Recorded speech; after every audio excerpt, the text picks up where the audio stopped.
السلام عليكم. ازيكم ويا رب تكونوا بخير. سؤال من اكتر الاسئله اللي بتراودني دايما في كل يوم. كل يوم السؤال ده بيجي لي، وسؤال موتر، وسؤال دمه تقيل وما تعرفش اجابته. لحد ما فكرت في حاجه حبيت اشارك معاكم الفكره دي. عموما يعني انا اي فيديو بعمله او اي فكره بتيجي في دماغي وبتكلم فيها، انا يعني شبه بكون بتكلم مع نفسي. مش يعني بكلم نفسي قبل ما اكلم اي حد. بحب اقول كده عشان خاطر وقت ما احس الاحساس ده تاني ارجع لحاجه ارد بيها على نفسي او ارد بيها على الفكره اللي بتجيلي دي. فالفكره بتاعت النهارده هي: هو انا ماشي صح؟ هل السعي اللي انا بسعاه ده في الطريق الصح هيوصلني للي انا عاوزه؟ والاجابه اللي توصلت لها ان هو مفيش سعي مش صح. مفيش حاجه مش هتوصلك لحاجه. طول ما انت بتحط مجهود في حاجه، المجهود ده هيرجع لك بحاجه، ايا كانت الحاجه دي ايه، ايا كانت هي دي الحاجه اللي انت عاوزها ولا لا، بس هو هيرد عليك بحاجه. ويعني خلينا نقول ان الحاجه دي لو انت مجبر ان انت تعملها، فكده كده الحاجه اللي هترجع لك بيها دي هي حاجه انت محتاجها، حتى لو انت مش عارفها او مش عارف ان انت محتاجها.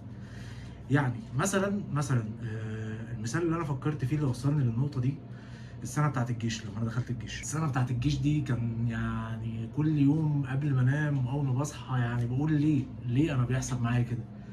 ليه انا بمر بالتجربه دي؟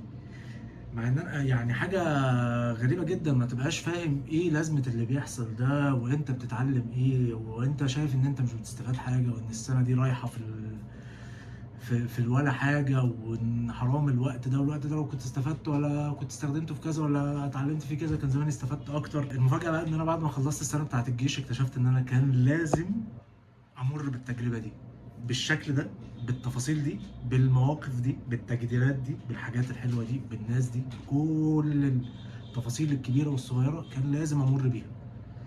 وده حتى ما كانش سعي، يعني كان حاجه انا مجبر ان انا اعدي بيها السنه او ايا كان المده اللي انت هتدخلها. فحاجه انت مجبر ان انت تعدي بيها، بتعدي بيها لسبب ما. لما انا مثلا ابقى شغال في شغلانه وانا شايف ان الشغلانه دي ملهاش اي علاقه باللي انا عايز اشتغله او بالكارير اللي انا عايز اكمل فيه، بس انا مجبر ان انا اكمل فيها ايا كان السبب، لسبب مادي، لسبب ان انا مش لاقي شغل تاني، لايا كان الحاجه اللي انا بعملها. دايما الفكره دي بقت بتسيطر في دماغي: مفيش حاجه ملهاش نتيجه. انا مش عارف انا بتعلم ايه دلوقتي، انا مش عارف انا بستفاد ايه، بس انا بستفاد. التجربه اللي انا فيها دي بتعلمني حاجه، تجربه الشغل دي بتعلمني حاجه، تجربتي مع الناس دي بتعلمني حاجه، تجربتي في وسط المجتمع ده بيعلمني حاجه. فدايما خليك، يعني لازم الواحد يبقى عارف ان هو بيستفاد وبيتعلم.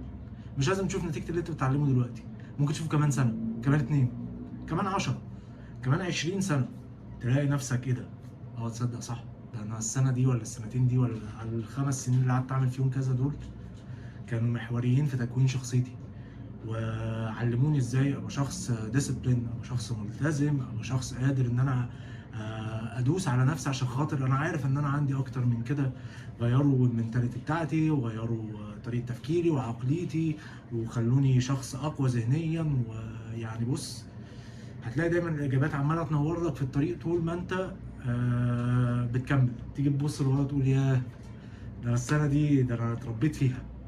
يا عم ده انا عدى عليا حاجه اصعب من كده، دلوقتي اللي جاي ده اسهل بكتير. يعني بكره ده حاجه في علم الغيب، انت ما تعرفش اللي انت تدخل عليه بكره ده، هل اللي انت بتعمله النهارده ده هيفيدك ولا لا. ممكن تكون شايف ان انت اللي بتعمله النهارده ده هو اللي هيوصلك اللي انت عاوزه، فجاه هوب بتلاقي الدنيا اتشقلبت تماما وكل حاجه بقت مختلفه عن اللي انت الخطه اللي انت حاططها، بس برضو يعني هيوصلك بقى اللي انت عاوزه اقوى واسرع وبنتيجه احسن. اتمنى اكون ان انا وصلت الفكره اللي في دماغي بشكل واضح.